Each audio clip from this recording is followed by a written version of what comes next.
Good afternoon. Welcome to NGLCC's Communities of Color Initiative Asian American Pacific Islander Heritage Month program. My name is Sean Franklin, and I am the manager of the Stakeholder Engagement Center and co-team lead for the CoCi committee, along with my colleague, Alicia Green. If you're not familiar with the Communities of Color Initiative, it is a place where our minority LGBTBEs can have their voices heard and brings business leaders from a range of industries and backgrounds to work together, share best practices, and foster success. We are now coming out of a year and a half of challenges from the COVID pandemic, the Black Lives Matter movement, a monumental election, the insurrections at the US Capitol, to more recently, seeing hate on our AAPI brothers and sisters. With today's program, we are going to talk to some great members of this community, both certified LGBTBEs and corporate partners. After listening to their stories, we hope you will understand their struggles and passions as Asian Americans, Pacific Islanders, dealing with racism, the challenges in the workplace, and how we as allies can support them to stop the hate and violence. Before we get into what I know will be an outstanding program, here are a few words from Justin Nelson, co-founder and president of NGLCC.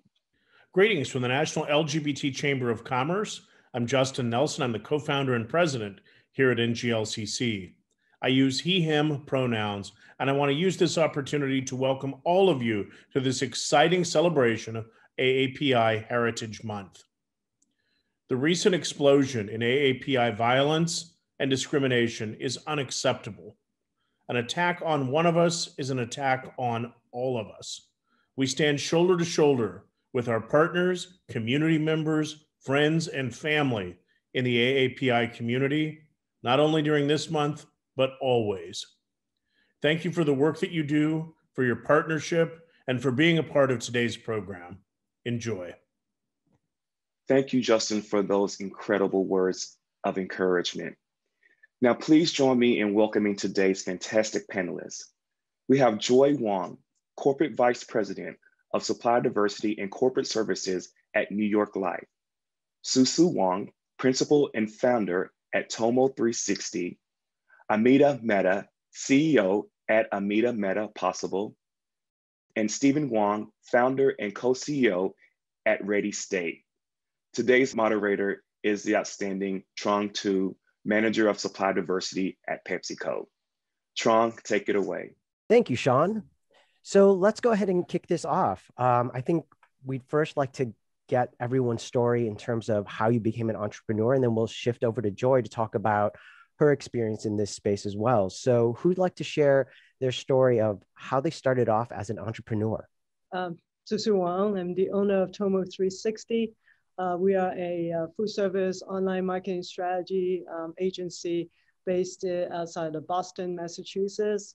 Started the company in 2012, so it's almost 10 years. And a lot of people ask me, well, why do you want to start as an entrepreneur? And you know, my background is in high tech and web and e-commerce. I work in a lot of corporations.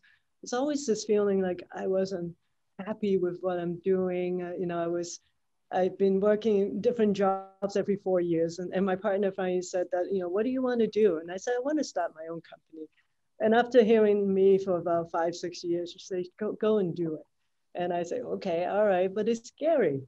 What am I going to do? How am I going to start? And so we said, let's do 5 years and see how it goes. So we started small. 5 years came and go, and I never looked back. It's the best thing I ever done. And if you were to ask me, why am I doing it? I would say, I want to do it much sooner than when I did. So that's my story. Awesome. Thank you, Susu. I think, Stephen, you wanted to go next? Sure. I'm Stephen Wong, co-founder of Ready State. We're a digital agency based here in San Francisco. And we work with a lot of big tech companies here, but some local lifestyle brands as well, like Google, Airbnb, and Tarani. My story is a little different, maybe the opposite of Susu's story. Becoming an entrepreneur was something that I always assumed I would become because I came from a family of entrepreneurs. I grew up in Hong Kong in the 80s, which was entrepreneur mecca. And things are a little different now. I think you may or may not be aware. It's there's a lot of change happening in Hong Kong, but opening up Ready State was my third entrepreneurial endeavor. My first was a tea concept, a line of tea shops in Hong Kong, and the brand was Forte, and this was the early 2000s. So I love it, and I'm with Susu. The best time to start is yesterday, and the next best time is now, because one trick about being an entrepreneur is, this is going to sound very self-serving, but you can't get fired. So I'll leave it at that. Yeah. You can fire yourself though, right? That is true. That is true. And you can also choose to avoid that as well. That is a perfect segue, Amita. Go ahead. Hi, everyone. I'm Amita Mehta, and I'm founder of Amita Mehta Possible Consulting. And what I focus on is helping people focus on career transition and be authentic leaders, and help organizations preserve their brands when they're faced an inflection point of having to let strong talent go. So my role is to come in and really help people really think about what they want to do next with their careers. And I launched 3 years, I set up the business 3 years ago, but fully launched out on my own 2 years ago after 25 years in financial services. And I think like with Susu, I always had like this fire of like the entrepreneurial spirit in me. And as I thought back, I always was opportunistic in my career. And so it was entrepreneurial in many ways within the walls of corporate. And so I realized my time is now, to help people bet on themselves. And, in using my experiences, painful and miraculous, both, I felt like I was well poised 2 years ago to do this. And with this crazy pandemic, it set me up even more to be positioned to help people to really think about what do they want to do with their lives, with their careers. And the pandemic, just seeing the suffering around me, but yet it just set me up in a way that I felt empowered to really help people embrace what they want to do next with their careers. So that's really what made me launch, because I'm like, I have a brand here that I think that I can really help people. And so maybe one day I'll fire myself. I feel like I have a lot of runway, but at this point, I think Susu, you're right. I'm going to give it like 4 or 5 years and we'll see where we go. And I hope I never look back. That is awesome. Joy, let's talk a little bit about you. How did you get to the space that you're in now in terms of supplier diversity? Yes. So being an Asian immigrant and a woman, I've always been passionate about diversity, especially in the topics of women and Asian. So with that, I've always been involved. I volunteered for things that, that involve this type of initiatives. And many years ago, I would say around 15 years ago or so, I was invited to become one of the founding members of our Asian Network group. So that was an opportunity for me to be involved and really to have a voice and be able to represent, people like me who's an Asian and also woman. I also got involved with our women ERG and supported all the other ERGs. But ultimately, I supported my predecessor in procurement. This is before I was a supplier diversity manager. So 10 years ago, when she retired, I was asked to fill in her role. I was then managing corporate dining, and they asked me to take on her role when she retired. And within a month, I was doing this.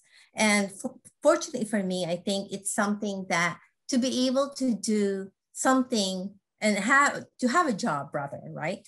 And to be able to do what you're passionate about, to me, is a fortunate thing. So, but that's my story. That's how I got started with supplier diversity.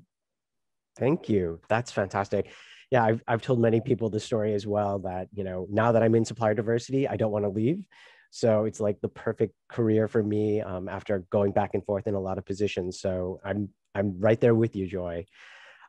So again, I'd like to thank the NGLCC and the Communities of Color Initiative for this opportunity. And this is a really important time for many of us. As you know, it is Asian American Pacific Islander Heritage Month.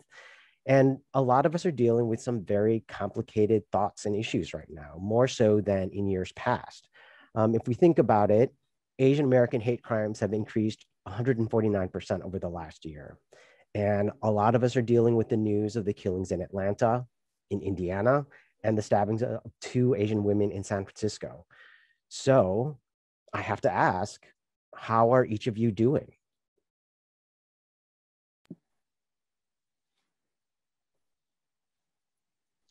I guess go ahead, Stephen. I'm sorry. Go ahead, Joy. No, go ahead. I was my initial response was that I couldn't believe this was happening here in San Francisco, where I live, and the degree of the violence was hard. It's still hard for me to wrap my head around. So I think there's a lot of confusion, and I think they're in pain, and there's also this need to push back on people who are just jumping to conclusions on all sides.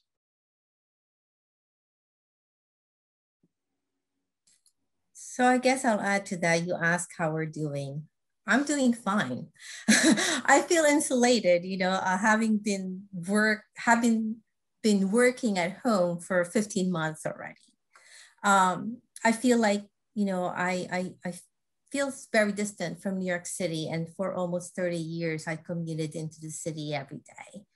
I feel safe at home, but to be honest with you, even before the lockdown last year, I was concerned.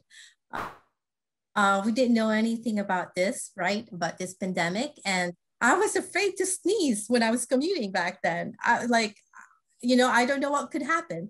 And who knew that feeling that I had more than a year ago is going to be a true issue that's happening right now, which is the Asian hate.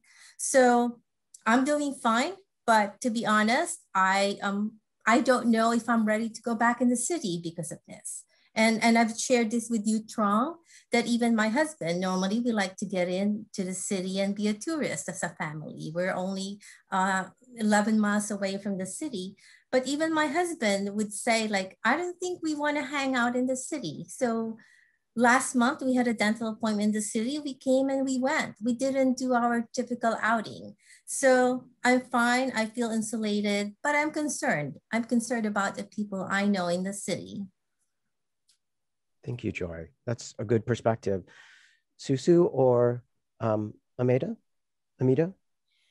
I'm happy to jump in. I just feel so conflicted by it all because it's just been, we know that this has all been here, racial disparity, institutional racism, to have our Black brothers and sisters going through what they've been going through. But this isn't like something new, as you mentioned, right? Trung, this is something we've been dealing with, but now it's just profoundly like in our faces. And so I think it's just one of those things in terms of my own safety right now. Yeah, I think, Joy, to your point, I'm insular. I've been keeping myself in a bubble because of the pandemic with my parents, things like that. But at the same time, it's like, how do we, and I think we'll get into this a little bit, is how do we make sure that we're not pitting ourselves against each other and things like that, where we're able to raise each other up? Because I always approach life and my career in terms of people approaching me with positive intent. But yeah, I know what it was like at 9/11. People thought I was a terrorist. I got kicked out of a cab, literally trying to flee out of New York City. And I got kicked out of a taxi cab. Boy, that's terrible. It's like, go home. And so I think that's just one thing. It's prevalent in terms of the things the comments that I receive is, where are you from? And I'm like, I'm from Lancaster County, Pennsylvania. Like, I'm from here, so to have to justify that, yeah, it's alarming. But at the same time, I think leaning into, which we'll get into, like just sort of who you are as a human and leveraging our allies is helping. But yes, I'm just sort of in that, just sort of conflicted, and I feel like there's more I could be doing. Yeah, I echo all everyone saying. I think it's a reckoning for me. Really, like everything is under the surface, and I know there's always microaggressions, like all these comments, and people look at you funny, and but I think to have this kind of violence and so much hatred, that kind of took me really by surprise.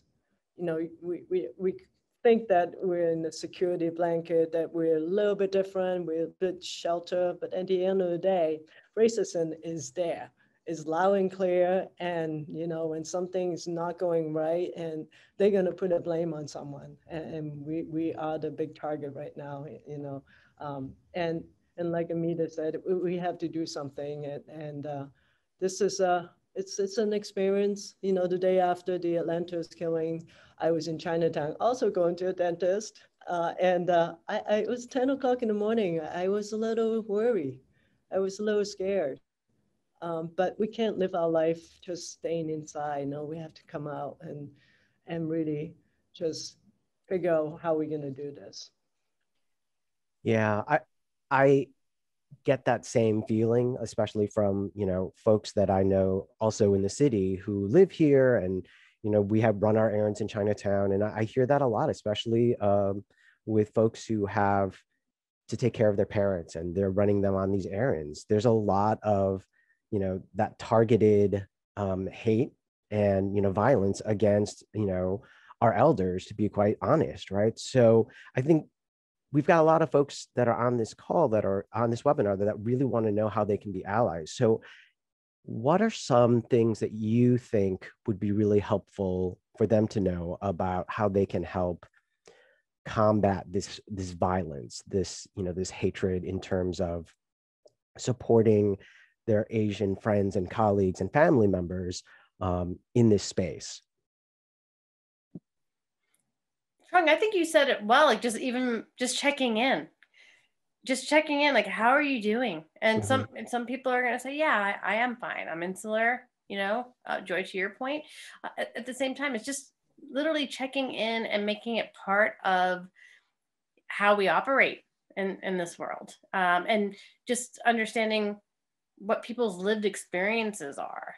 Because until you walk in somebody's shoes, people are just like, whoa, I had no idea. Sorry, I just jumped right into our meeting, or just jumped right into business and didn't realize that maybe there might be something going on under the surface, to your point, Stephen, earlier, right? So I think it's just, that's just like a basic sort of step, it's just, how do I be a better ally, in this space?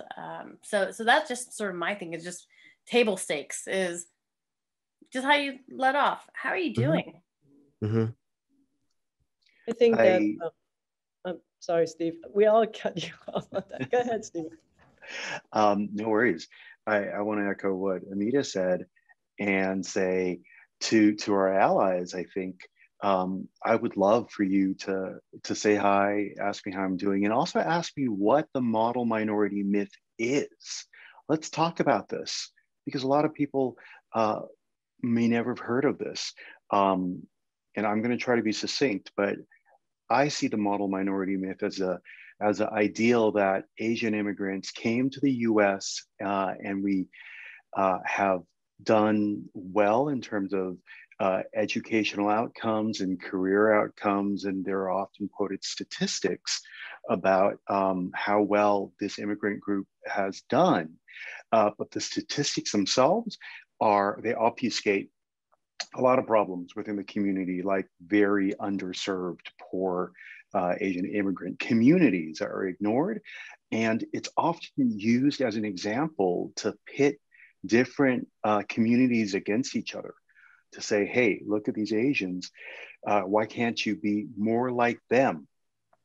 And I think the most insidious part for us on this call, us being all Asians, is that I'm sure we've all experienced being told to aspire to uphold this myth.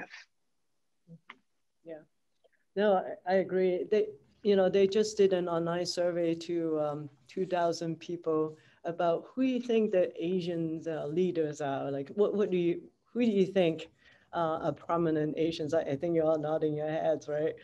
So, and you know the answer, right? The two people they came up with were Jackie Chan and Bruce Lee, who died like 40 years ago, right? Here we are, we have the VP, Madam Vice President, who's Indian and Black, you know, descent. And so people are still thinking us as one dimension, right? I mean, I said I wanted to be an entrepreneur because I honestly got hit into the ceiling, the glass ceiling, right? You're not a leader, you're not CEO material, you should be doing this. You're a tech person, or you know, they kind of pigeonhole you to certain places. Mm-hmm. And if you want to be in marketing, wow, well, that's not just, you know, your role, right? So I think that we need more leaders, right, that can represent us and multidimensional. I mean, I can't even echo that even enough, because this is the model minority. We were refugees. We were thriving in Africa. My grandfather had built a major steel manufacturing business to help build a railroad for the British. And then, yeah, we were model minorities there. And then everything was ripped out from under us in a matter of 3 months. And here we were with $140 in our pocket, living with the Amish, literally, in Lancaster County, with 100, you know, on welfare. Mm-hmm. So we definitely were not the model. And even with the small Indian community that did exist, we, you know, weren't necessarily thriving because there were just so few opportunities, right? So yeah, I think the sentiment's there. And so then it just gives you this sort of even more hunger to like, not only hide who you are because you want to be that model minority, because you're like, yes, you know, we're worldly, mm-hmm. We're fine. And we weren't fine. Right. And I didn't know it as a kid. And then now I can truthfully speak about how dire our circumstances were, but I never admitted it growing up. I was just like, yep, dutiful daughter, living the culture. And wow, in my 30s, surprise, I'm gay. Yeah. It's funny you bring that up because, you know, this also speaks to this idea that, you know, the Asian community is this one monolith, right? And we're so diverse. You know, there's so many different perspectives of where we came from. I think, you know, Amita, you and I both share this story of being refugees, right? I mean, I think I told Joy this story, you know, growing up, I literally did not know how to speak to a veteran. Like if I saw someone in uniform, I wouldn't know how to say anything to them because I was convinced as a Vietnamese immigrant, they were going to punch me in the face, right? That they, you know, I'd seen it on the news, I'd seen it, you know, in all these movies that, you know, they hated that war and they, you know, blamed us for everything, you know, so I never knew how to speak to veterans for the longest time, right? And so it didn't occur to me until much later, you know, that it's so much more complicated and that I needed to reassess that perspective. But I think a lot of us grow up with all this extra baggage, right? Based on, you know, all of our different perspectives. And I think it's so important. I think it was you, Amita, that said, you know, it's so important for people to check in and say, you know, where are you coming from? You know, what does this mean to you? I think it's so important for us to take a step back as individuals and check in on each other. I think another thing that I've seen that's been very successful in combating this is general awareness of bystander intervention training, right? So for those of you, I'll put in the chat later, but you know, there's a lot of opportunities for folks to really learn how to be a good ally and intervene, right? And safely intervene, right? And these are some of the things that we need to educate ourselves on and educate our peers on so that we can all stand up safely, you know, and again, to your point, like whether it's Asian hate or, you know, Black hate or anything, right? You want to be able to safely, you know, intervene. So I think that's another thing that I would recommend for folks as well. Any other thoughts on that topic? Yeah, so I mean, I'll echo that, Tron. I was going to say too that, you know, we need to educate ourselves more about what's going on, not just in our community, right? It started last year with the Black Lives Matters. Who knows that we're going to be here, right? Be an advocate. I think like you have to find organizations that provide support or education about like what you just said, Trung, you know, how to assist, how to help somebody who might need assistance at the moment. I know in Chinatown, they now have this volunteer group that chaperone people, right? So I think find those type of organizations that does that, or do something to educate people.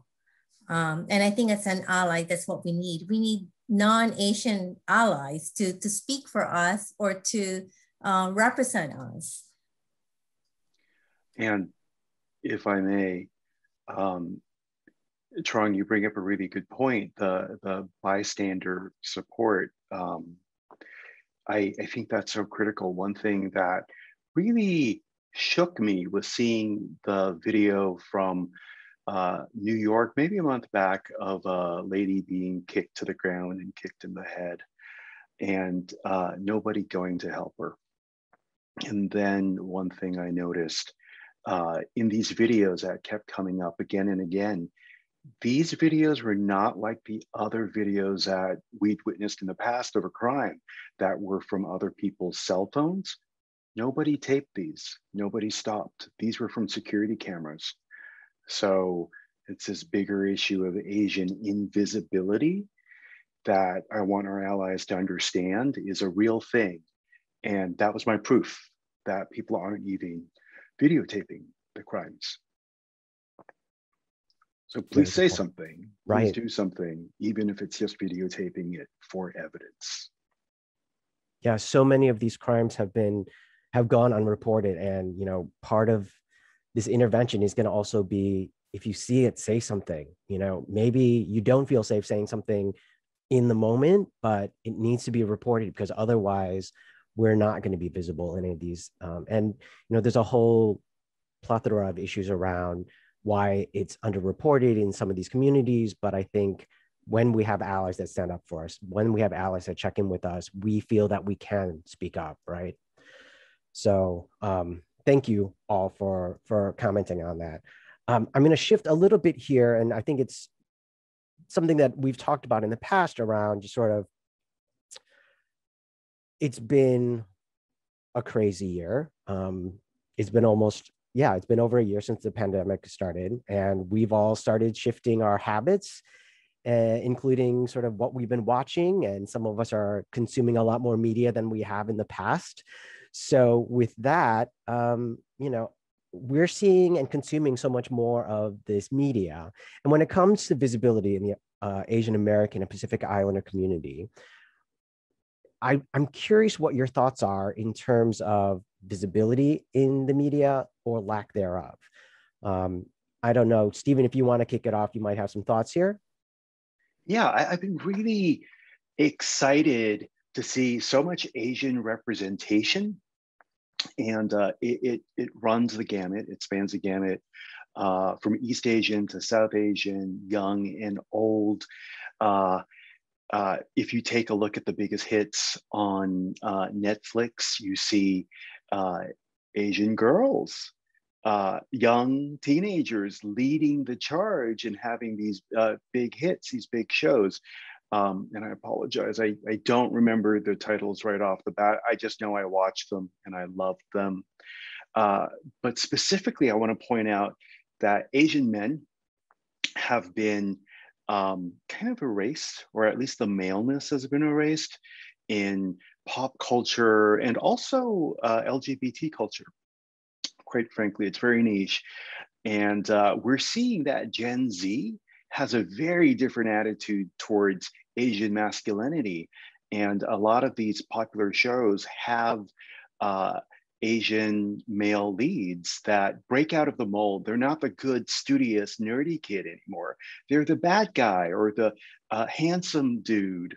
And there's just so much more range to play, which also gives Asian people more roles to occupy in society. I'm really excited about this, if you couldn't tell.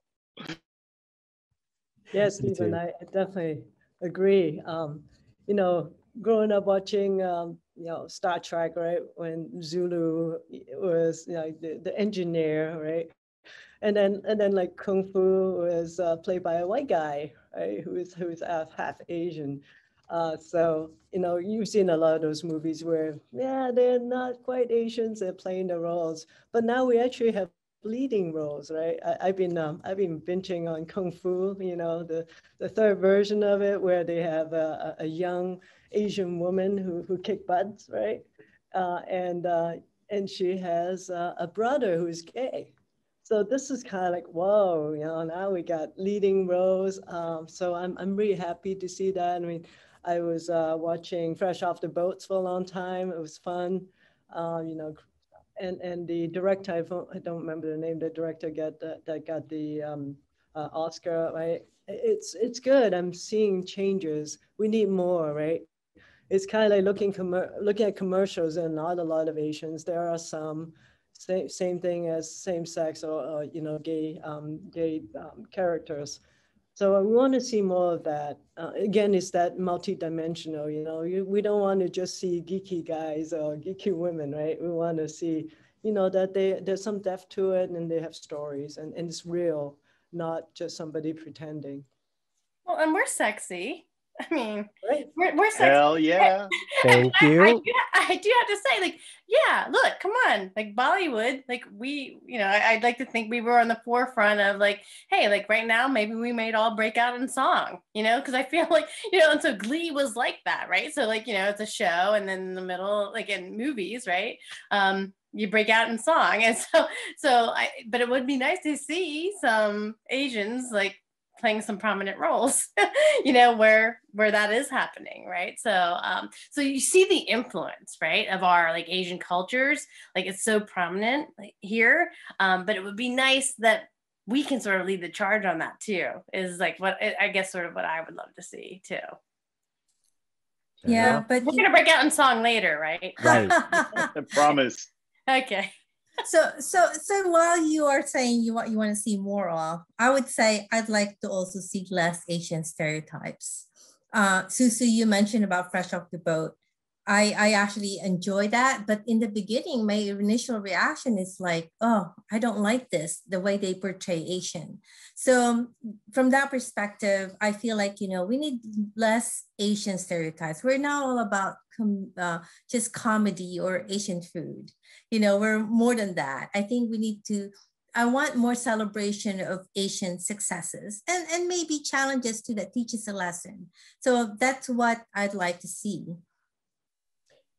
Yeah, I agree. I'm kind of tired of like the Asian male sidekick, like from that HBO, you know, Entourage. yeah, Entourage, right? It's like I'm so tired of that sort of like trope, and I think it's really important for us to be able to step out and be the leaders that we are, and the you know, the diversity of, you know, our backgrounds being represented, I think is fantastic. And again, as much as I love Crazy Rich Asians, yeah, that's not all of us, right? So any other thoughts on that topic and in terms of media representation?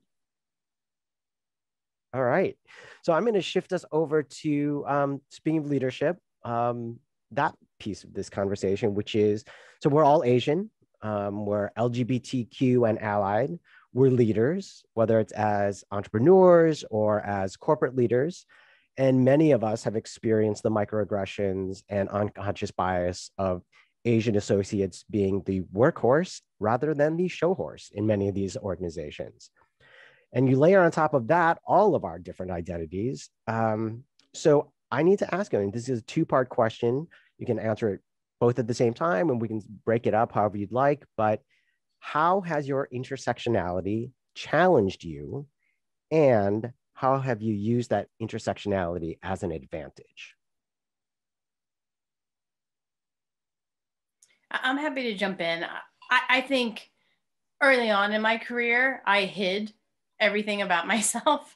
And I had the pleasure of working in financial services through the gates in the community in which that helped us, like the farmers and the churches. And so a lot of the white male colleagues didn't understand how in the world is this brown Indian girl landing business. And again, look, I'm aging myself, but we didn't have social media at the time. And they're like, how is she landing, these relationships?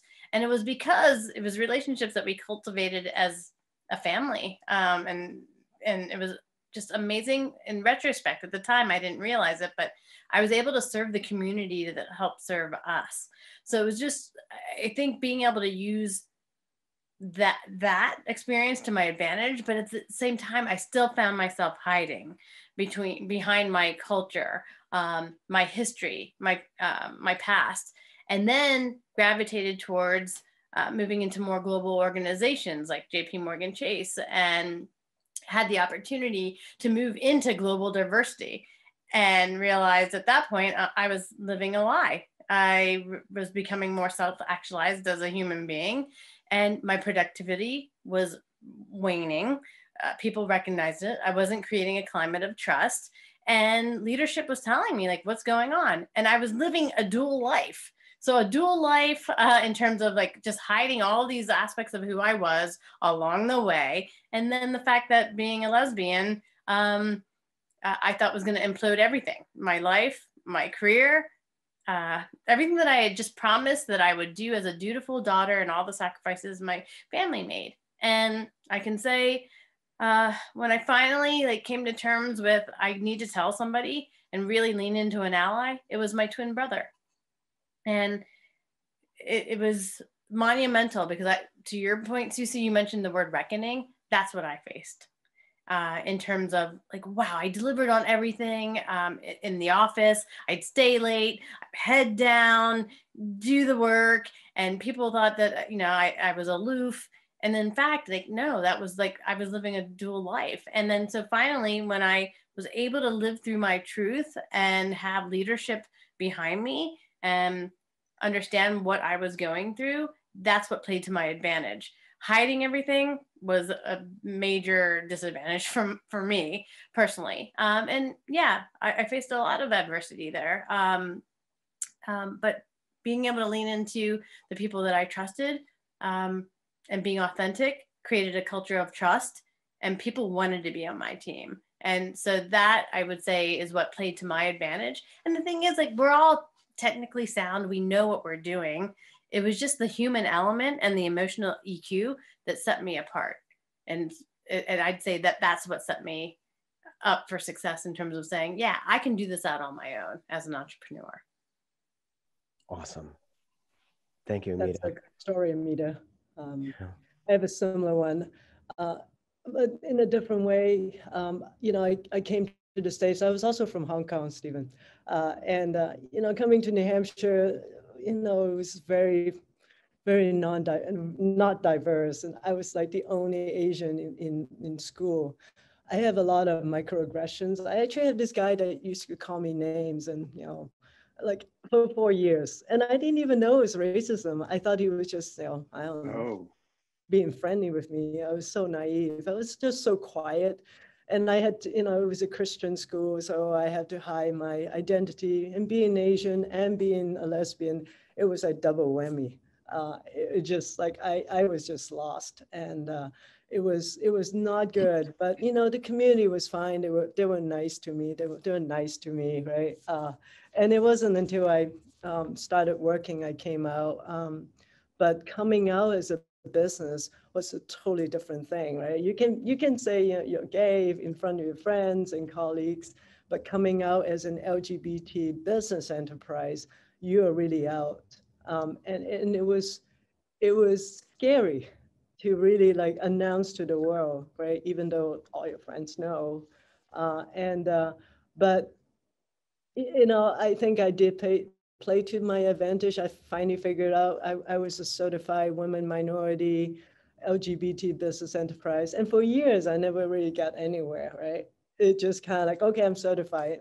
But until I become LGBT business enterprise, and NGLCC, helped me, and we started a local chamber of commerce. And now I got certified by the state and got one of the marketing certification that allows me to bid.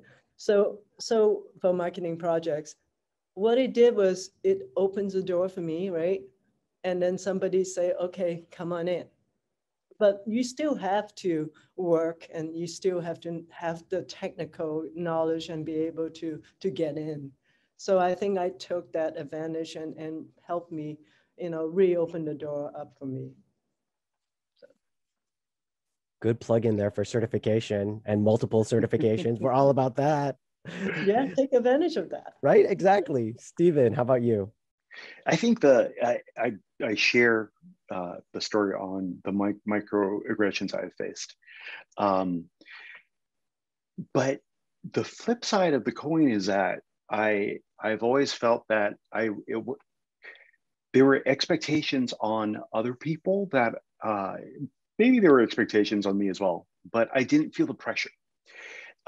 Being gay, Asian, immigrant gave me the ability to put a little bit of distance there and examine what was going on. So almost everything I've done in the last 20 odd years has been because I chose to do it, not because that's what everyone was doing, or that my peers had pressure on me to do it. If anything, the uphill part was battling to get the chance to do the pitch, to be part of that team, to be part of a team, right? But that distance, the ability to examine stuff, I think is something that comes with intersectionality. That's pretty unique, and it's something I hold on to now. Stephen, I feel like you just described, like, how all the salmon are like swimming one way and you're that one random fish swimming the other direction. Yeah. We're those fish. Like, I am that fish. Yeah. I love it. That rainbow salmon, that's just like exploring the little creek. Go for it. Very true. Joy, thoughts on intersectionality? Yeah, so I'll add to that. I guess I have my share of challenges and being Asian. This really, I think, became clear to me when I started working in our strategic sourcing group. Culturally, Asians are very respectful of any superior, adult, elderly, could be a year older than you. You have that respect for that person. And when I started doing strategic sourcing, my role, I had really a difficulty in in my role. It took a lot of effort because in procurement, you have to question the norm. You have to challenge what's standard. You challenge the leaders. And to me, that was a very difficult thing that I had to transition to. So that was a challenge. But how am I using this now to my advantage? It's now like being a woman and being an Asian. I know the different challenges, what the diverse folks out there are going through. I'm able to put myself in their shoes. I think it allowed me to be more empathetic of others. And this is very helpful in my role as supplier diversity manager, as an advocate for diverse supplier. I know what the challenges on the other side. So to me, that's what this means. All the challenges, we can apply it and make something good out of it. And I want to stay with you on that idea, Joy. As a corporate buyer, like we are on the corporate side, what is some advice that you would give to other corporate buyers when it comes to being an ally to the Asian American, Pacific Islander, LGBT community, our suppliers that are out there in this space? What should we be doing and advocating more of? Yes. So I think in terms of advocacy, we need to be involved. And I said that before, right? Like from being not just a bystander, but from the corporate perspective, we need to be involved with our partner organizations like NGLCC. hear about the challenges of the advocacy group and also the LGBTVEs that we are advocating for. Know what their challenges are, the challenge of, even approaching a corporation. Be involved with different programs, like NGLCC has a mentorship program that I've been involved in for the past 5 years. Like, support the development programs that are offered by the advocacy groups. I can tell you that one of the things that I've been very proud of, and I really support and like that NGLCC New York offered, is a certified superstar. It's like Shark Tank. It started very early on. I think you're seeing a lot of, pitch contest and all that now in the advocacy group. Amita is waving. But I've been doing it for the past 10 years. And I think that's one of the things that you can do. Do something, find a program that you can really support. And what I've done in this one is once a year, I host an event at the company at New York Life. But Amita was talking about this, and because last week, I also spoke at another event. And the suppliers needs that coaching, the mentorship, find that. That's how you can be an ally and also a corporate supporter and advocate. Thank you, Trong, you do a lot of this. Yeah, and it's so true. And I wish we had more time to talk about this. I know that in our prep discussions, we talked a little bit about how, when you come out and when you have this intersectionality, it's sort of like all or nothing when it comes to really stepping forward as a leader, right? And sort of like, well, I'm just going to go for it now, because if you can get through that, then you can, pretty much take on any other challenge. And I think that's another thing that I do want to touch on before, we round out, which is, there is a lot of misconceptions and misinformation about the Asian cultures and community. And, whether it's in, advocacy or educational programs, what are some ways for folks to learn about how to demystify these stereotypes, as you mentioned, Joy? And, also thinking about specific stereotypes, perhaps like around what it is to be an Asian leader, or what it's like to be, a gay Asian male. Stephen, you might have a story here to talk about, how to deal with that particular specific story. Sure. So I'll preface it by saying, something that Susu actually brought up about the ceiling that Asian professionals encounter, and it's jokingly referred to as the bamboo ceiling. And it's real. I think it was Harvard HBR that had research showing that Asians as a demographic are the least likely to get promoted from middle management into senior management of any ethnicity. And that's a very real problem, because it leaves us with organizational behavior that assumes the leader is a cis white male who happens to be very tall, 6 foot and over, right? Research also shows that. And Asian people don't fit the mold. Of course, we're seeing more Asian women in leadership, but there's also a stereotype there that they have to look a certain way, very elegant. And, that's a positive stuff. The negative stuff is that they might be dragon ladies behind the scenes. And all of this is just unnecessary baggage that Asian leaders, business leaders, community leaders have to navigate every day when they go to work. I remember I was in this Tiger team, this was 20 years ago, at this large agency, and I loved being part of that team.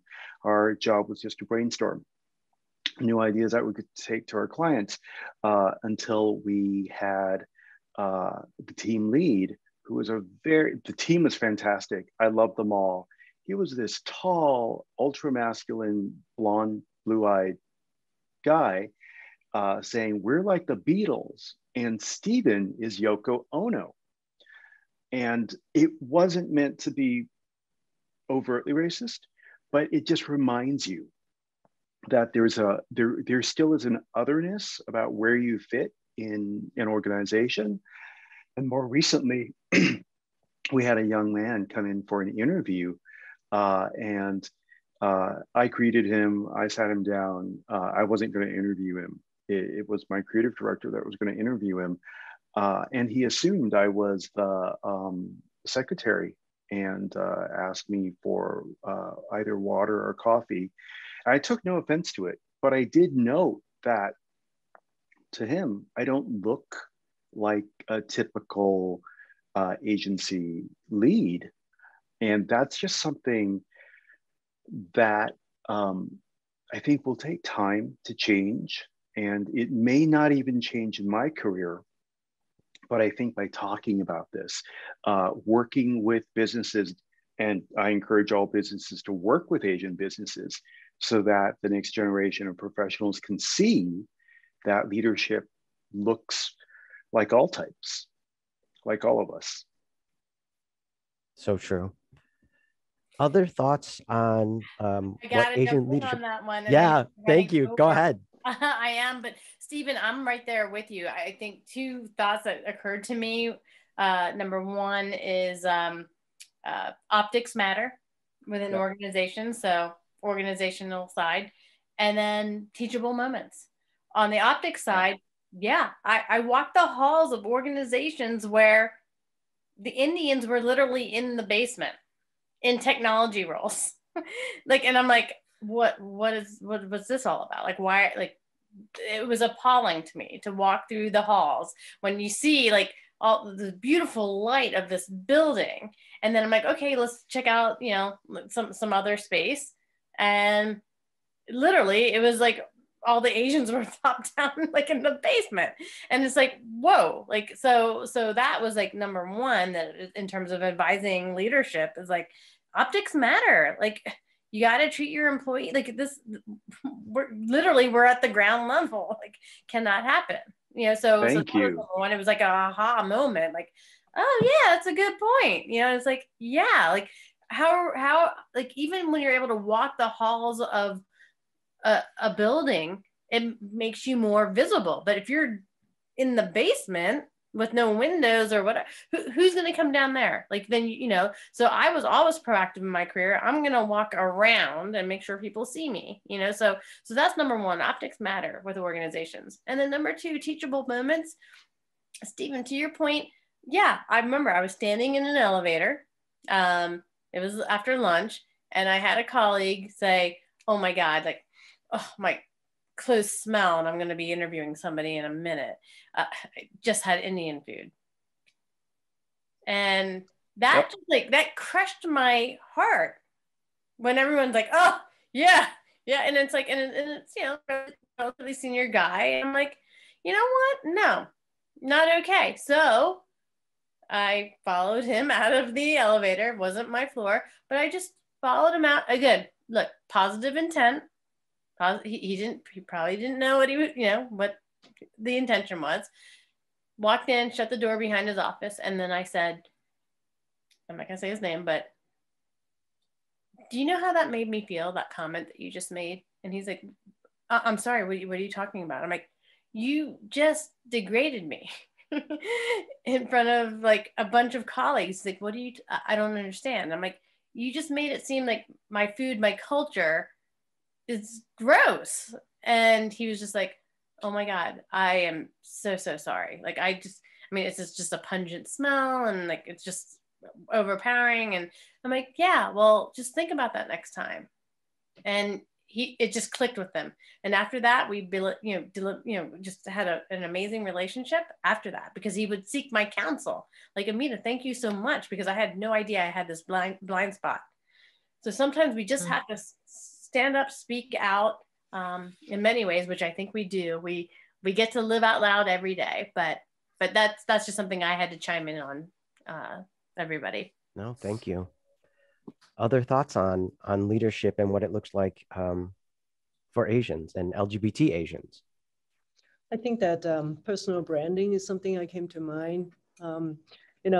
going back to before I started my business, I had applied 100 marketing jobs, and I don't fit into that mode. Think about marketing people, pretty young girls, women, tall, and probably blonde, right? I didn't fit into that.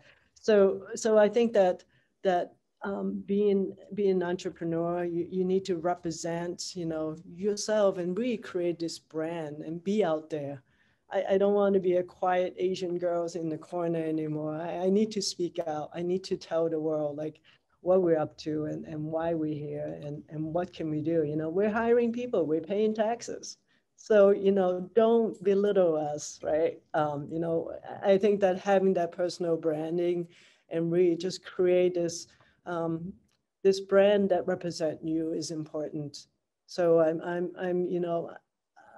I'm focused when I think about like when we do blogging, when we do all this stuff and social media, we want to kind of be authentic and really speak out about what we believe in and what are our values. So because I don't think what used to work doesn't work anymore. We really need to speak out. Thank you. Yeah, I'll add to that. I think just with your branding, just be your best self. I think be confident, be comfortable in yourself, because then it will show.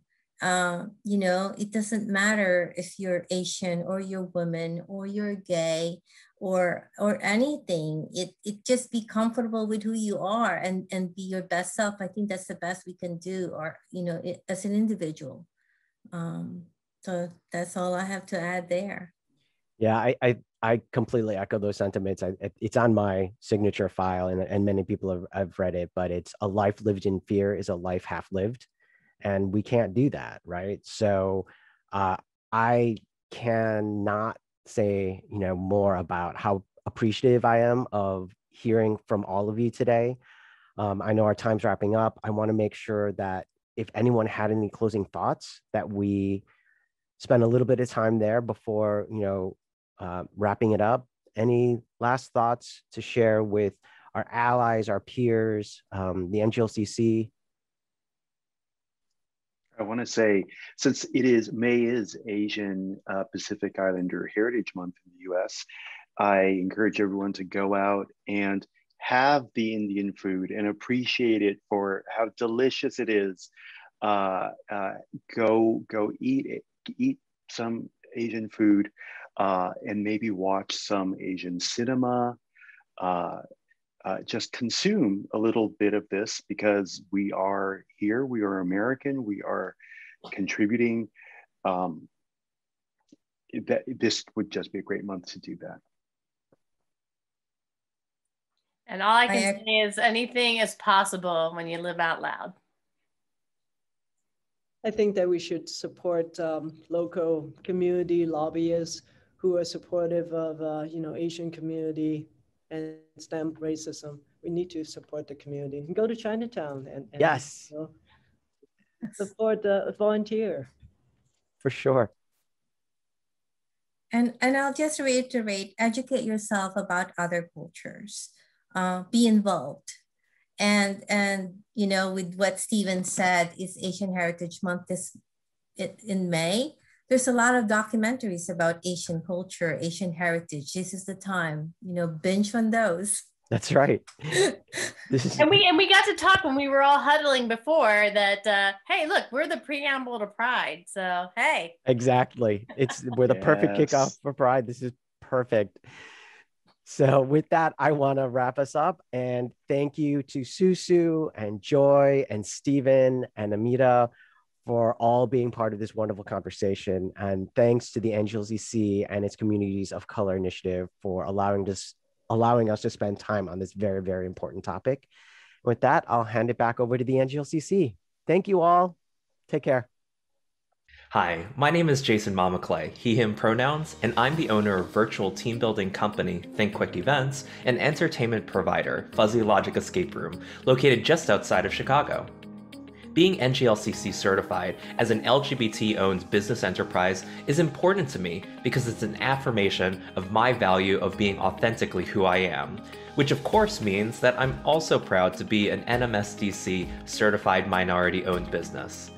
Being a part of these communities of diverse businesses allows me, as a Filipino-American entrepreneur, to participate in activities like the NGLCC Communities of Color initiatives, which connect my business with companies who have expressed their commitments to partnering with diverse organizations. AAPI Heritage Month in particular is so important to celebrate because there's tension, especially nowadays, in American society that could cause Asian Americans to feel unwanted, misunderstood, or that they don't belong. And that there can even be tension for some Asian individuals to leave behind their heritage and culture in the pursuit of assimilation. To live in a society where there's a risk that that source of individual identity may be marginalized and minimized, either by the community or by the individuals themselves, is disheartening. So we need to stand up for who we are and to promote and foster a community that allows all dimensions of diversity to be embraced and celebrated. I'm proud to be a certified NGLCC business and to support the NGLCC Communities of Color initiative to celebrate AAPI Heritage Month. Hello, I'm Alan Huey. My pronouns are he, him, his, and welcome to Rio Zona's Acai in North Hollywood, California. Acai comes from the Amazon rainforest in northern Brazil. It is a berry, and they are hand-picked and transported by boat, and using our special formula made into a sorbet with and topped with 35 different toppings of fresh cut fruit, grains, and nuts.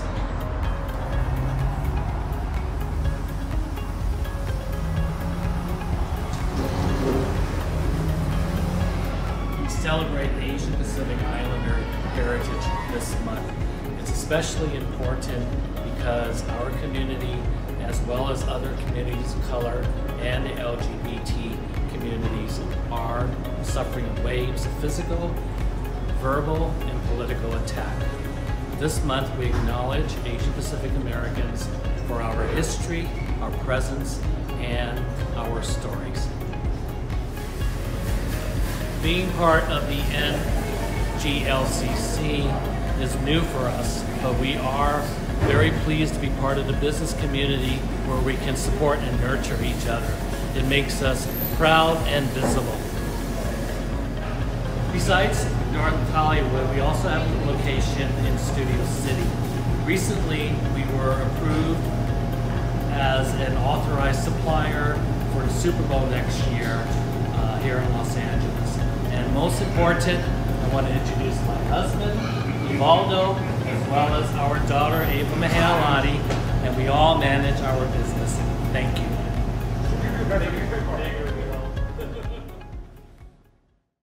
Hello, my name is Dennis Madia. My partner Matthew Chess and I co-own the brand Marisegui. We make fun and fashionable men's swimwear.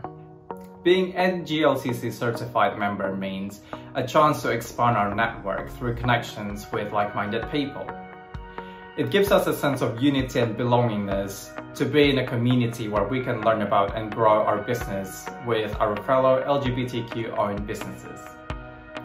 It is important for us to celebrate AAPI Heritage Month because Asian is the least represented race in all facets of life.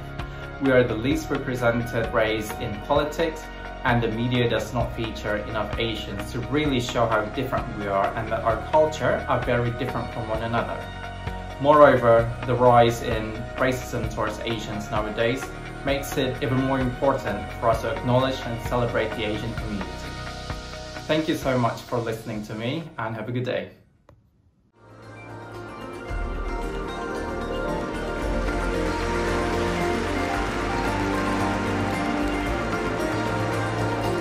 As it always seems to be in life, I discovered the significance of EQ when my career was thriving, but my personal life was in turmoil. I faced a catalytic moment, a turning point, a pinch yourself kind of moment that forced me to live my truth and inspired me to take the leap to invest in myself. It was one of the most empowering things I've ever done. Rather than wasting so much time worrying about people's perceptions of me and fear of rejection, I trusted myself. I became more present at work, more confident, more authentic, and it showed. colleagues began to see me as a role model, which opened doors as a mentor, advisor, and even career advancement opportunities. That's when I became a complete human and an invaluable asset to the company.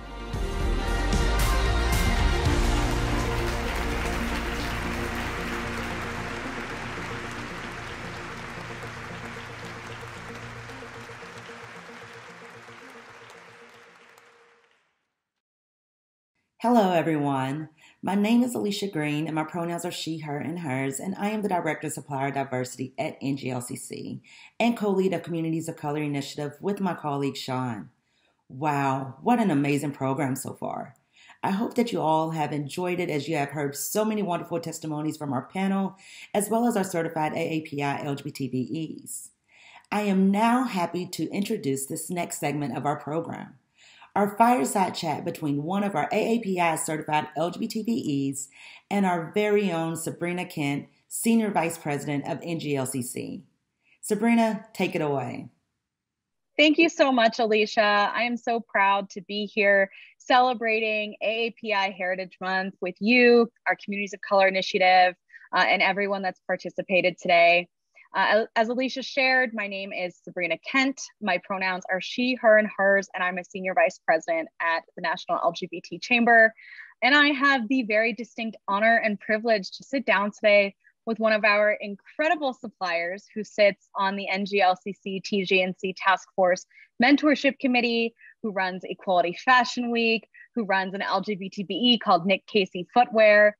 Nick is all around an incredible human being, somebody that I have the pleasure to not only call a colleague, but a friend. So Nick, welcome. So glad to have you, and tell us a little bit about yourself. Thank you so much, Sabrina. It's my honor to be here. Thank you for inviting me to share this chat with you for Asian American Pacific Islander Heritage Month.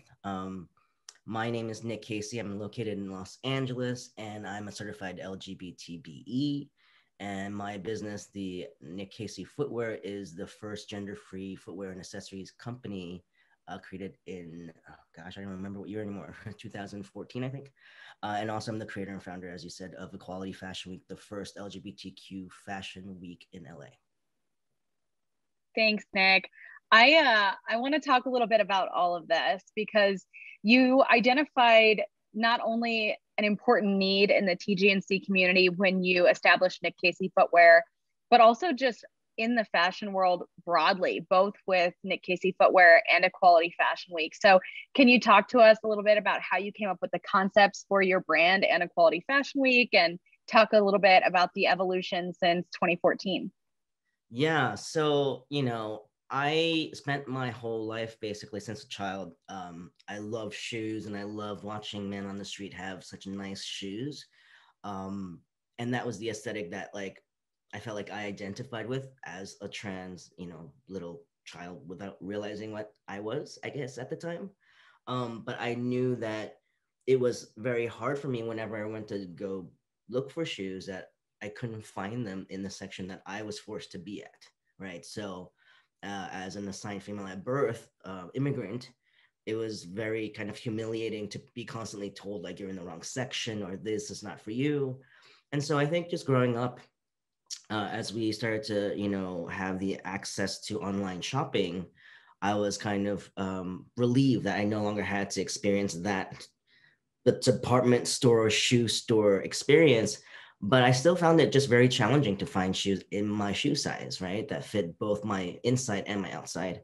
And so that's why I set out to, start this company, because I realized that I wasn't the only one facing this kind of challenge. And it should, it shouldn't be that we live in a world where a shoe or a product is assigned a gender, because they're just products. They don't have genders, right? So why are we limited to that in the fashion industry? And so that was part of my journey to help be a part of that movement to break out against, genderized fashion, and that we should allow the consumer and the wearer to wear whatever they feel is authentic to themselves.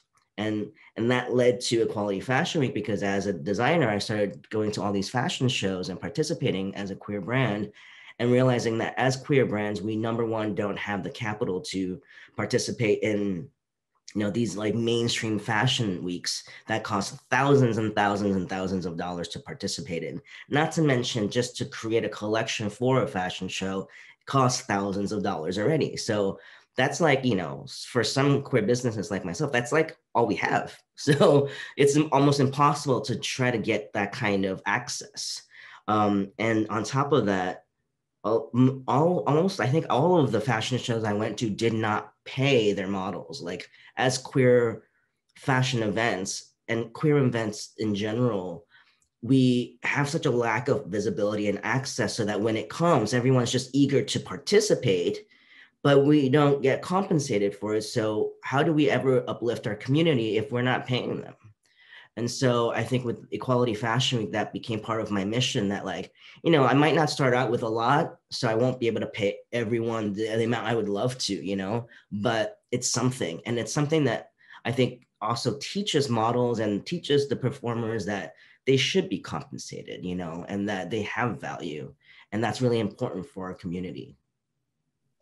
I love that, Nick. And I'm so inspired, as I am with so many of our business owners, but how you took these super real and personal experiences and translated them into something in the marketplace. And one of the things that I really love about Equality Fashion Week is, you're not just focusing on the pin, thin, skinny, white, cis model. You are not just looking at gender diversity or diversity as it relates to sexual orientation. You're looking at body, ability, size, color, shape, all of that I think is so important and is really where the future of fashion is. And I think things are starting to move in that trend, but I would definitely argue that you were and are ahead of the curve in that regard, and really identified that need.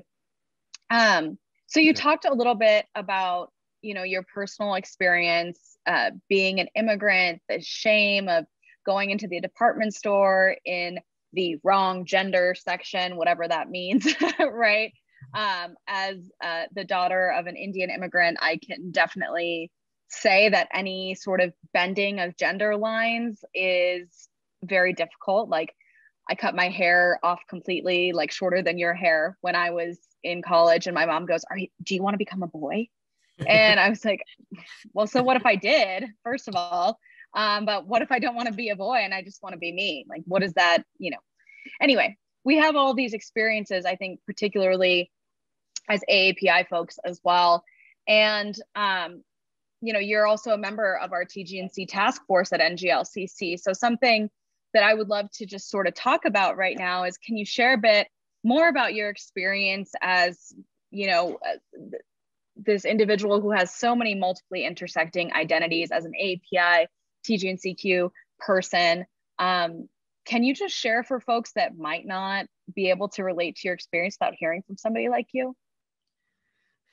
Yeah, I mean, I'm sure that there's so many layers, right? So like, sometimes it's almost hard to really just like get to the nitty gritty of it, because it's such a lifelong journey to even dissect that experience for myself and learn from it, that sometimes talking about it, requires kind of a lengthy conversation. And I think as of late, I've had to really think a lot and reflect on my Asian heritage, because I think what I realized recently, and just talking about it more on various panels and stuff, was that I spent the first half of my life just trying to survive as an immigrant, right? And even though I knew that I was different in my identity, or how I perceived myself in the world and where I fit in the world, I knew was different. I couldn't focus on that, because I just wanted to learn the language, assimilate, not get beat up, and like get good grades, and get into a good school, yada, yada, yada. Not only that, but like, when I moved to New York, I had to not only learn English, I had to learn Mandarin, because that was the side of my family, on my mom's side, that's the language they spoke. So it was just so much survival instincts of like, what's the first priority? Survive first as an immigrant, right? And then the second half of my life was where I started to recognize like coming out and like trying to survive as a lesbian, and like how my identity was that, because at that time in the 90s, there were no role models really. So there were no trans role models, certainly. So I thought I had to be a lesbian. I had no choice, because maybe that's what I am, right? And it wasn't really until in like the early 2000s that I realized, oh, maybe there are other options. Maybe this whole feeling of like I was supposed to be a boy is natural, and like maybe I can still kind of reach that, you know, with the technology that we have today and the understanding. Um, but what I realized after transitioning was that I did not appreciate, I mean, I loved the privilege that came with it when I started to pass, but I did not appreciate the fact that I was getting sudden privileges because all of a sudden somebody thought I was a man, you know, and I felt that injustice was so wrong, you know, like it was just so like, I just could not understand why when my voice is a little bit higher, and or if I had boobs, that like all of a sudden somebody would talk down to me constantly and tell me like, don't be a backseat driver, or like, don't do this and don't do that. But like the moment that like all of a sudden they thought I was a man, it's like, bro, how's your day? And if I'm like, oh, you know, go this way or ignore the map or whatever, they're like, oh yeah, you're the boss. And I'm like, that's such a distinct difference in experiences just because their perception of my gender is different. And so I think I realized that, you know, a few months into it, that I don't want to ever pass as a man and get those privileges until everyone gets those privileges. And so I immediately kind of like, you know, toned down my T, and I rather stay in this kind of like uncertain non-binary placement so that it questions people, because then they can't assume a gender on me anymore. And then they have to like kind of have that awkward conversation. And I think those intersectionalities of all of those things has made me very mindful of, you know, everything that is going on. And I think that's why it really pushes me and ignites the fire within me to continue to do the things that I do. That's very mindfully, like every action I take has to have this impactful or positive consequence, because to me, otherwise, what's the purpose? You know, that was a really long. No, that was really powerful. Thank you for sharing that. And I think, you know, I've heard from some of my friends that are trans mask, and particularly folks that are AFAB, that, you know, there is such a distinct contrast when you operate in the world as a female presenting person, and all of a sudden you elevate 10 steps in privilege. Like that just shows how ingrained misogyny is in our culture, right? And not just in the US, like globally. And so when you talk about like adding in layers of ethnicity and identity to that, it's like, you know, my partner and I talk about this a lot, that like in certain cultures, like, well, in most cultures, I can't understand why you would want to become a woman, right? And that is using not proper language or inclusive language at all, but that's what people say, right? Why, as a person that's assigned male at birth, you'd want to become a woman, but oh, I totally understand why somebody that's assigned female at birth would want to elevate in status, right, and privilege. And I think that's a really real and powerful example that you just shared from your own experience. So thank you for that. You know, it's scary to think that, you know, even when I felt the privilege of passing as a man, that even as an Asian man, that privilege is still like hundreds of % below what a white man privilege experiences, you know? So imagine being an Asian assigned female at birth human, you know, and what that means, how low you are on that totem pole, right? It's kind of mind-blowing when you think about it. Yeah, no, I mean, it's only exacerbated by where we are right now in this global context and the unprecedented level of AAPI hate that's just rising to the surface. That's, by the way, always been there. Just like as we're having conversations around BLM and violence and discrimination and injustice and racism, these are not new topics. They're just raising to the forefront right now for terrible reasons. So sort of in that lane, can you talk a little bit about your experience right now as an AAPI person, as an immigrant living through the time of COVID? Yeah, you know, during our previous administration, it was really scary. Like I was scared for my mom constantly, and I'm still scared for her whenever she goes out, because as an elderly Asian woman, you know, she's absolutely the top target, right? Because it's the easiest kind of, was it lowest fruit on the tree, right? Like, so I'm always worried for her when she goes out, particularly when she goes out with her fellow elderly Asian women friends, right? And it's sad because, like, you know, pre-COVID, I still wear a mask whenever I'm sick and I go out, and people stare at me all the time. But I think that, you know, as a trans, queer, you know, QT, BIPOC, like, immigrant, we are so resilient that for those of us who have become very visible and vocal, there's a sense of fearlessness. So I dared to go out wearing a mask even pre-pandemic, because I was more, my priority was that I don't want to get other people sick, because I want to nip this in the bud, go get my medicine and go home and then stay home until I'm better. But I think we live in a society that's very, unfortunately, selfish, and self-focused, self-involved. And so therefore it's all this idea about, like, oh, how do I feel versus what's the greater good, right?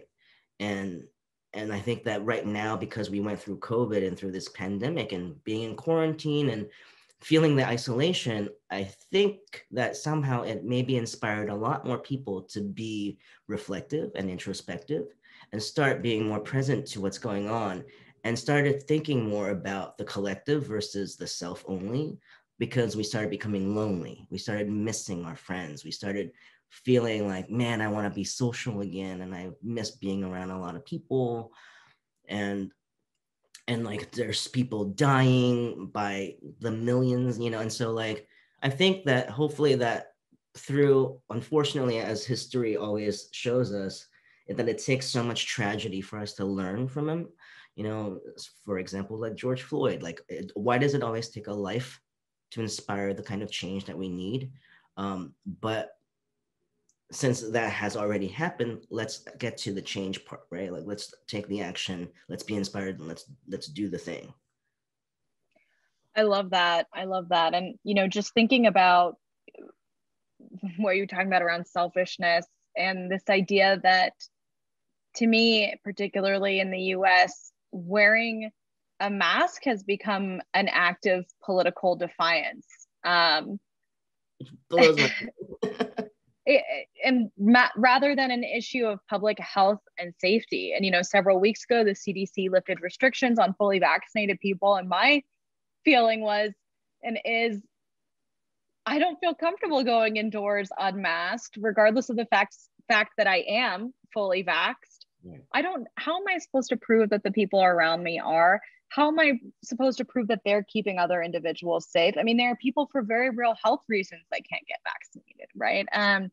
And, you know, I personally kind of hope that this mask wearing is something that lives on in our culture. And I think, generally speaking, and this is a broad generalization, the Asian American population has been way ahead of the rest of the United States in terms of public health and safety as it relates to overall global health. And so, like, I lived in Chinatown at the very start of the pandemic in New York City, and watching how my neighbors were taking the pandemic seriously versus the rest of the city. You know, you would go to certain parts of the city and people, it sort of was like, what pandemic?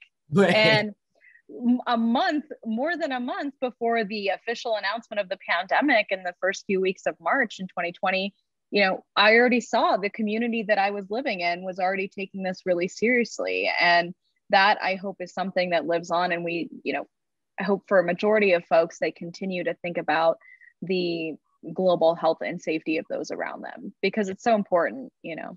So I appreciate you bringing that up. And I think that, you know, on a governmental level, like, it should be like federal mandates that should just be like across the nation, because it doesn't make sense to mask one city or one state and not another, and then allow people to travel, because you're just never going to get rid of it. We're never going to reach herd immunity when people are just like constantly bringing a newer strain of something back and forth.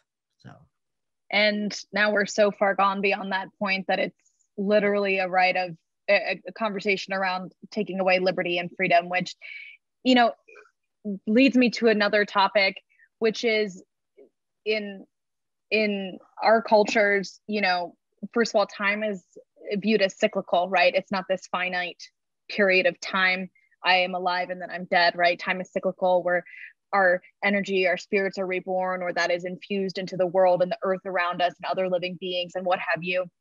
And our core values also, right, are usually family, community, uplifting the whole, whereas there's such a different set of values here in the US, because if you look, number one, everywhere, it's freedom and independence, it's individualism, right? And so I guess it shouldn't be that big of a surprise to us that things unfolded the way they did in the last 14, 15 months here in the US.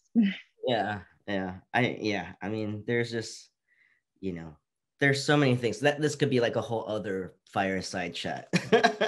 Truly, we could spend all day here. So on that note, so zooming out a little bit and going back to what we talked about around your businesses and Equality Fashion Week, can you talk a little bit about your experience as an intersectional business owner? Yes. So, I mean, I think as a trans, like a queer trans business owner that's Asian, I think that it started off, I felt like one of the challenges I faced was the misogyny and the transphobia, where, you know, I started to travel in Europe to research on like shoe industry standards and like how to make shoes. And I went to shoe fairs and all of these things and met with a lot of people in a very archaic industry. The shoe industry goes back, you know, to the beginning of, you know, like the 16th century or something like that. And like, it's very cis male oriented, even though I think in society's mind, I think we imagine that like all these designers are queer and fabulous, you know, which they are, but they're not the ones they're actually making the shoes, right? So when I was, you know, confronting a lot of these people, you know, and asking them like, why aren't they making shoes that are just shoes and not genderize them? And all they heard was, oh, you want to make men's shoes for women. And I was like, no, that's not what I'm saying, right? And because they perceive me as one way, and so they make an assumption immediately, like, oh, I'm looking to wear men's shoes, so therefore it's just men's shoes for women. And I'm like, no, like it's really across the board. Like, why aren't we making high heels in all sizes, you know, masculine aesthetics shoes in all sizes, and like just all shoes in all sizes for all people, and let the people decide what they want to identify with, you know? Some of the other things, you know, I faced was like walking into a factory once, and literally the whole factory went silent when I walked in, and I could not figure out why until after we left. Not only that, but like when we were in there getting a tour, my agent and the owner of the factory basically spoke over me the whole time, did not translate. And I just felt so unseen and invisible that I could have easily, I think that day, just walked out and said, I quit. Like, this is not worth this kind of suffering. Because it's like you go through this your whole life, and now you're literally sacrificing everything you own, your job, your financial stability, all of your savings, to do something that you think hopefully can change the world. And all people can do is like create barriers and treat you like you're nobody and like not even important. But I think instead of, because I'm not a quitter, is that here again, like, oh, here's another obstacle that we're so used to receiving. And I was not going to let this beat me down. I was going to use this as kind of fuel to make me stronger. And I think that it actually helped me find my voice for the first time, where I have never done this before, but I literally sat my agent down in the car and I was like, listen, you know, I don't appreciate what just happened in there. He was just like, what happened? You know, and like, you know, that kind of like, you know, I can't even describe the word, but like there's this machismo in the culture, but then at the same time, he's just so shocked at like that he did something, you know? And so I explained it to him, and I was like, listen, at the end of the day, I'm the one paying to create things, and they can choose not to create if they don't believe in it. But no, they should not disrespect me, and you shouldn't either, because if you disrespect me, no one else will respect me after that, you know?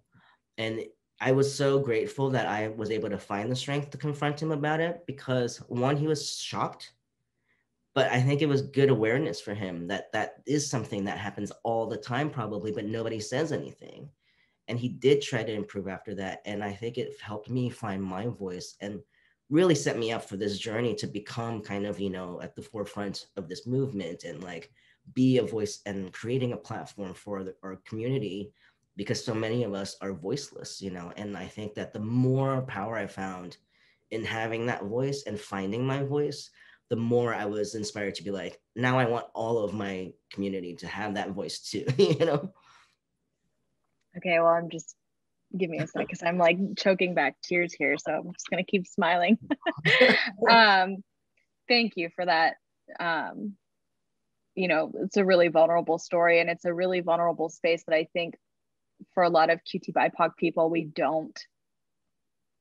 don't put ourselves in those vulnerable situations, not just from the emotional side of things, but from an overall fear of safety. Mm-hmm. And you have really transcended that. I mean, it doesn't, like you said before, right? Like, fearless doesn't mean I'm actually not fearless. I just operate in the world with this cloak of armor because this is the individual I am and who I was born as and who I'm conditioned to operate in the world as. So, wow, thank you for sharing that. Oh gosh, where do I even go after that?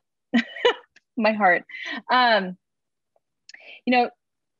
I think about like my mom as an Indian immigrant woman. She came to Canada at the age of 11. We've lived in the States for 25 almost years now.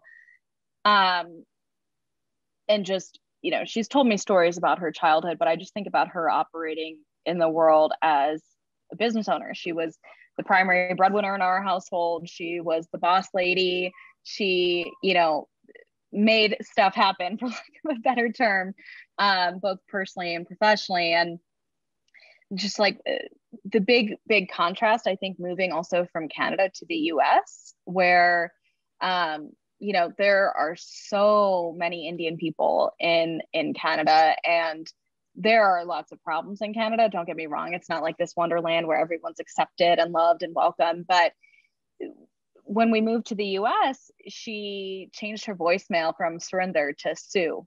And she changed the name on her resume. And this is a woman that's in like the top 15% earners in her field in IT and isn't getting a single call back in the US, right? And that to me is like, I think, very emblematic of where we are as a society. And it's not just isolated to the AAPI community. Right. And particularly when we look at Asian Americans, this idea of the model minority, right? Well, you're smart, you're educated, you're a business owner. Can you talk just like a little bit about that myth in your own words, the myth of the model minority, and how we sort of debunk that, or how society can start thinking about it differently? Yeah, I feel like this model minority thing has been kind of the bane of my existence since I came to this country. When I first moved to New York from Hong Kong, I was bullied so much because I didn't speak the language, and I was pinned as like, this brainiac because they had to hold me back a year because I didn't speak English. But in Asia, in Hong Kong, my math was like far superior to theirs because of just our education system. Had nothing to do with how smart I am, It was completely about the fact that like I was just at a higher level than the first graders here. And so I surpassed everyone in math, but my English sucked. So like it didn't matter.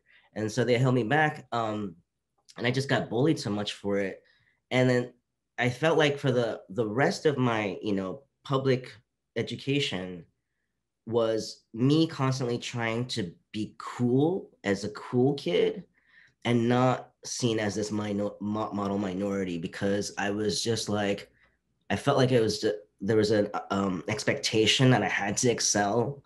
Not only, that, but then like as in an Asian family, like you are expected to excel, right? Like my family, it's like that stereotype of like Asian families expecting their children to be like doctors, lawyers, and like all, brainiacs. It is true that we are expected of that, But that's just because like our family wants us to do well so that we don't suffer in this country, because we see how our community suffers, right? So it's such an interesting perspective, because I realized that when I was bullied as a child, and I didn't realize this till actually last year during the, you know, public unrest, social unrest, was because having to be really introspective about everything that's going on and the type of racism that exists, I realized that even at the age of like 3rd grade, the people who bullied me were other minorities. It starts even at that age because we're so conditioned in as a society of feeling less than, no matter which race we are, as long as it's not white. We are already conditioned to feel less than, and that society is pitting us against each other to see who feels worse.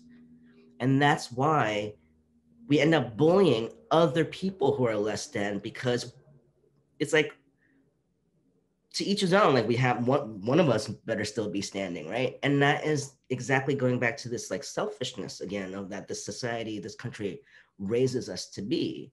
And so it turns into adulthood. And in adulthood, it's again this, you know, this myth that basically conditions all the other minorities to think because we're lighter skinned or because we are supposedly smarter and our culture is more strict and disciplined, so therefore we're this model that's set, right, for all the other minorities, when all it does is actually pit us against each other so that we never work together, because when we don't work together, we're weaker and we stay as the minority. Whereas if we work together, we actually become the majority, way more powerful than the white community. And that's exactly what they're afraid of, you know, and that's why this exists. This myth exists to preserve their hold as the majority and the powerful. The preservation of white supremacy, right? That just really struck me because I was just thinking back to my own upbringing and my own childhood, and I'm mixed. And as a kid, though, I was not brown enough for the brown kids, and I wasn't white enough for the white kids. Ironically, you know, when we look at American beauty standards now, it's big lips, dark skin, all the things that I was shamed for as a kid are now the things that, quite frankly, white cis women are striving for, what society tells them they should be striving for. Whereas like if I go home to India, one, they don't think that I'm Indian, but two, I'm too white, right? Like, which is also a good thing. That's a status symbol there. It means I don't work in the sun, that I'm not a working class individual. That it's really interesting how they turn us, as you said, sort of against ourselves. Because I remember looking at the other minority kids, and particularly the other Indian kids growing up, and I was like, I saw what they got, right, from everyone else around us, you know. And I was like, well, thankfully I kind of passed, so that, you know, I don't have to be, you know, labeled in the same category as her or him. Or I remember after September 11th, we took a class field trip, and it was like the 5th anniversary of 9/11. And one of my classmates, you know, his given name was Muhammad, and in front of the entire whatever 8th grade class, he gets pulled back in TSA and gets searched as a 13-year-old kid, not even on a class field trip, right? And I'm thinking to myself, oh God, like the shame that he must be feeling right now, and the shame that he did feel. It was so clear when he came out on the other side, and the teachers who were trying to like sort of help and get him out of that situation, and how I think pretty much everyone was oblivious to it, right? And the boys that he was sharing a room with in the hotel probably made fun of him that night for it. Right. And the things that we do to just strive to put our culture on the back burner and recognize us for who we are as individuals and just let us assimilate, right? And for me, I think back to like my life and my upbringing, and it was very much this like assimilist idea. And particularly also like my mom was super rejected by Indian culture, marrying not one, but two white guys, divorcing in the 80s. Very rejected from this idea of what a model Indian woman should look like, right? And even to this day, you know, my brother's 40 years old, and to this day, she still very much isolates herself from Indian culture, I think even subconsciously without recognizing it, because of how rejected she is by her own people. Mm-hmm. So it's really interesting you brought that up. Well, we could literally sit here all day. There's so much more that I want to ask you, but I know that there's more in this program today. So I want to just sort of close on maybe a little bit of a lighter note. It's been an unprecedented year. It's been a wild time, to say the least. So what have you been doing for you to recharge, rejuvenate, keep your passion ignited, not only for your business, but for everything you do in the community? What is bringing you back to Nick's Center at the moment? You know, it's funny you asked that, because before the pandemic started, I was feeling burnt out, you know, from going out, supporting all these events and like representing my brand and being visible as, you know, a member of the community and so forth and so on. And you know, and somehow the universe heard how overwhelmed and tired I was, because I was just telling myself how I just wanted to stay home. And then all of a sudden the universe was like, really? Let me help you out with that. And I've, you know, had a year basically of isolation. I live alone, and it was very difficult because I also had COVID twice. And, you know, I think when you're like kind of in your deathbed, and I'm very blessed that I'm still here, right? And I had such support from the community, dropping off food and soup and all of these things. And I'm so grateful. But I think when you have the kind of time to reflect and really like you can do nothing else but lay there and rest, it really gives you perspective on like what's important, you know? And I thought if I already knew what was important and I was passionate about what I was doing, now I feel like a type of different center, you know, a different kind of realization that like I need to be able to do more, but differently, you know? And so I think it taught me to spend a lot of time, one, learning more about other cultures that I think that, you know, I admit I didn't take the time to before. And because I didn't have enough time, I felt like, because I was just always like, I have to fix or I have to uplift my community first. And I realized that, you know what, we have to really start looking at the community as a whole, and that there's the intersectionalities of all of us together, right? That's important. And I actually learned a lot more about myself by learning about, for example, like all the BLM matters, you know, stuff that were on all of the programming that now is accessible for us, like, which was like unheard of before. And I don't know why. And now there's like the Asian heritage stuff and I'm literally like, you know, looking around, of course, no one's around in my house, but I'm like, literally like, can you see this? Like, this is amazing, right? Like how amazing that now people have access. And like, sure, like I'm happy I have access. And I think that it's really powerful for people of that community to see that it's there and it's accessible. But more than that, I think it's even more powerful that people not in those communities now can start watching it and learn from it.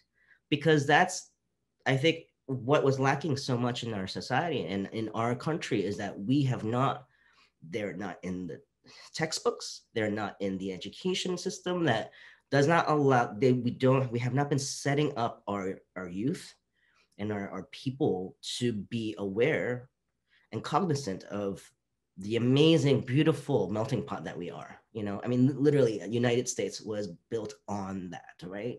But we have not been cherishing that. And I think that hopefully now that has changed or is changing. And for me, part of what has rejuvenated me has been to be able to learn all this stuff and watch and just cry and like, you know, like really absorb it, acknowledge it, and realize what can I do to change it. And that's kind of my time, like my time to like veg out in front of the television or read or listen to podcasts about things that are important to me. Those are the things that really has helped me a lot. But I am also happy that I get to go back out now. So I do interaction. I hear that. And I think you're right. It's been it's been a global collective pause, right? And to really evaluate priorities and what was I doing before? And to your point, evaluating the burnout that like just running from point A to B left and right. I mean, this has been a different kind of fast pace, but also I really love the fact that on the weekends, I'm not like, okay, whose house am I going to, which party or which get together, or who am I meeting at which museum and which park, but like, what am I going to do for me? Like, am I going to reconnect with nature? Am I going to learn about something really important? And you're right. This content has always been there. And now it's just like lifting up to the forefront, which is great.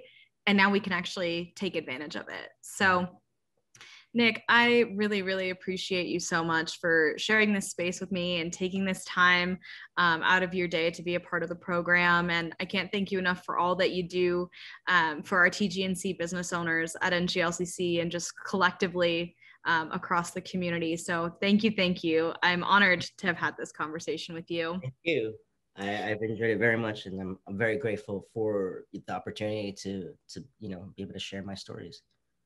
Well, it's appreciated and powerful, and I'm glad we had this opportunity to highlight you. And I want to say thank you to Alicia Green from Team NGLCC, to Sean Franklin, Lauren Schweppe, who helped coordinate this, and everyone else from behind the scenes who have made today happen. And of course, to the other phenomenal speakers today. Thank you for sharing your time and your stories with us.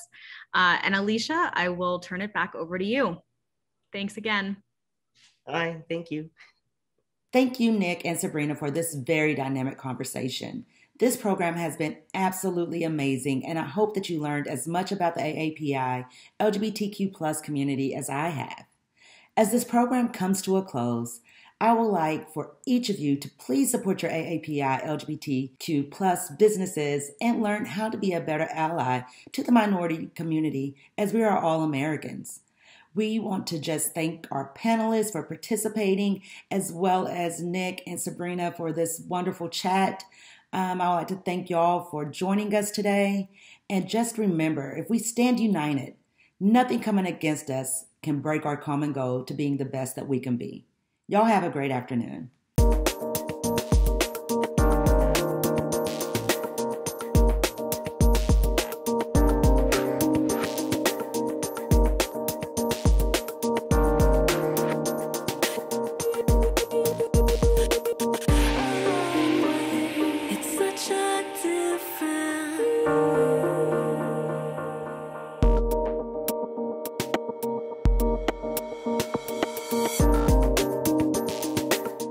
Hi, my name is Susu Wang.